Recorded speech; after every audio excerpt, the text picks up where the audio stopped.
They're back! Boop. It's time for the brews, baby! The movie opens. Classic Guardians of the Galaxy. You got a great iconic track. I'm kind of drunk, so I forgot what it was, but I'm pretty sure it was Creep. Marvel's put out a lot of crap lately, but the moment you hear that cue come in and you see Rocket, you see Pete, you see all the characters, Drax, you're like, we're back.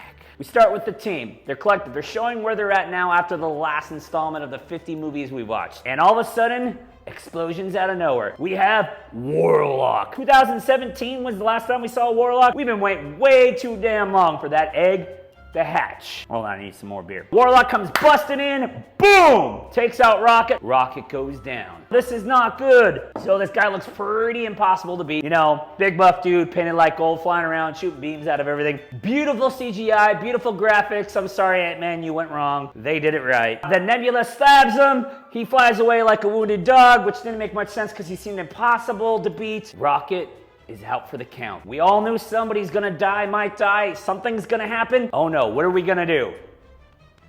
Gotta burp. So now we have the mission. This whole movie is based around the origin of Rocket. Is he a raccoon? Is he a rat? Is he an alien that just looks furry and funny? I don't know. We now have brief glimpses into his past, how he was made, where he was made. They figure out, hey, we gotta go to this place where he was made. All of a sudden, Gamora's in. We have good old Star-Lord Peter over here, Gamora going, shut up, bitch, I don't want you anymore. I don't even know who you are. But as they're pulling up to what has to look like a giant testicle with 3 rings around its spaceship of the people that made Rocket, because it literally looked like a hanging nut with 3 rings around it, and dudes flying around in these suits that are hard to describe. There's these little wrestling guys you got in the 80s that were plastic. He kind of looked like that, or kind of look like giant chewed gum guys. Peter wants to sleep with Gamora. Gamora thinks he's a putz. Drax is making comments at everybody's expense, but we all love it. Mantis is playing sympathetic to everybody. Nebula's saying, I'm a badass, I'm too cool, I'm emo, like the girl that hid under the stairs in school, but she really loves everybody. And then Groot's just going, I'm Groot. They go on this nice, lovely testicle space station. Unlike Ant-Man, they did it right. So as they're flying away from the scrotum like sperm, they now go, we need to go to where the High Evolutionary is.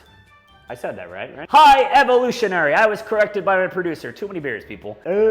All right, back to bashing on Ant-Man. So Jonathan Abrams is an amazing actor. Kane is the baddest man since Thanos. We're going well.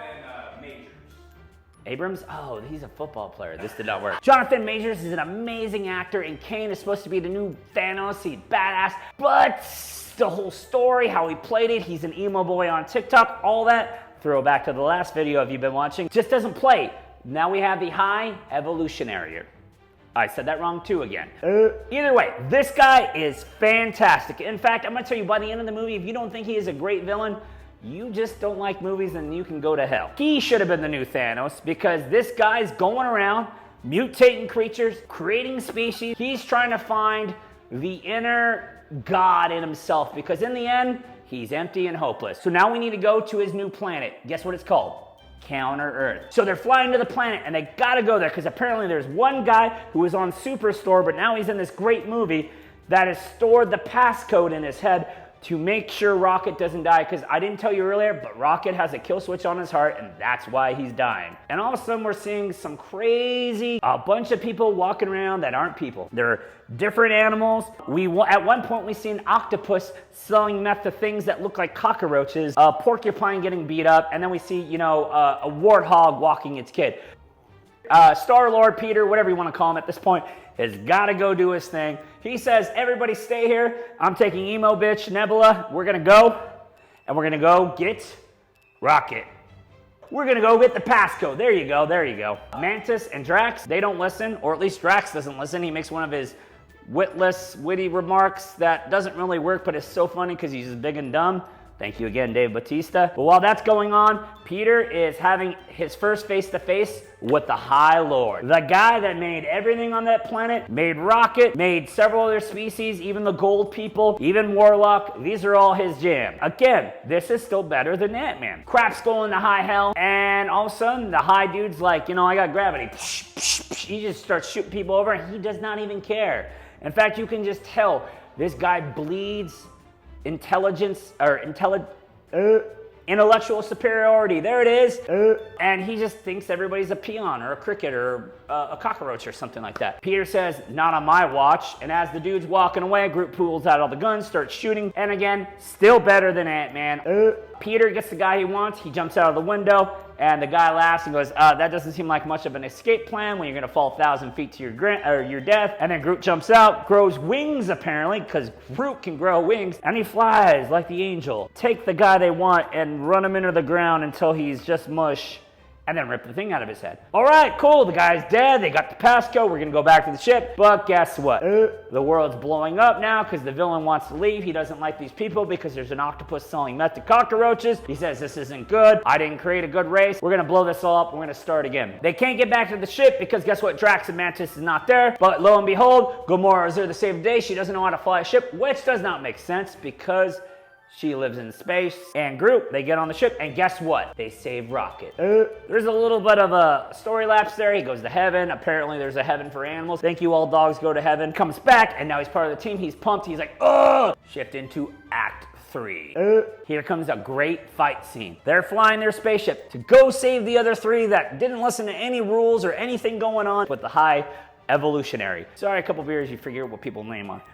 They're rocking around. Drax discovers a bunch of kids, and all of a sudden he's speaking their language, acting like their daddy, making what is apparently monkey sounds, but going bebop, boobop, boop-bop or something. They're trying to meet up with their homies, their crew, the Guardians of the Galaxies that were in training at the Society at the beginning of the movie. Here they are, shooting a hole in the spaceship, and then all of a sudden, way better CGI than Ant-Man. Star-Lord and the other heroes get on the spaceship. They're now trying to connect with their other team. All of a sudden, we got them crashing through this. They crash into those big, weird squid-looking things from part 2 at the beginning where they eat batteries and are hard to cut that Drax tried to cut. Mantis touches it, and now they're her pet. Woohoo! Now we have big pets. Star-Lord, everybody, the crew is back together. We have the Guardians of the Galaxy in one spot finally. And let the music montage begin. And what a perfect choice for a song. Then Beastie Boys. And you have the slow walk, the epic explosions, everything. They start getting the weird children that kind of look like they're from the Village of the Damned. I think Drax is their dad, and they get him onto the other ship. They get all the animals on the other ship. Rocket goes back, and all of a sudden he has his epiphany. He sees he's got to get all the animals out, and as he's standing there, he's connecting with these little raccoons. He goes, God damn, I am a raccoon. Maybe a trash panda. I don't know. At that moment, he goes, you know what? We're connected. I need all of them. Shit's going down. Spaceships are exploding. You might die. He's like, screw it all. There's a bald eagle. There's a bear. This is all coming with us. As that moment, you go, he's going to open it. He's going to get them all out. Boom. He gets hit by the bad guy. High Lord is back with us. High Evolutionary is right there with us. I'm hoping I'm saying that right. I've had too many beers at this point.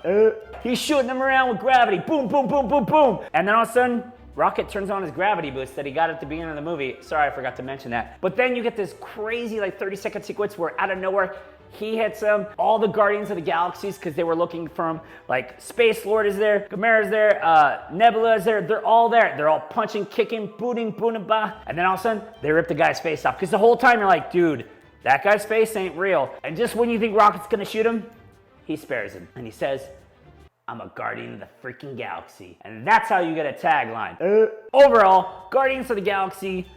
Did I say that right? Let me pour a little more beer.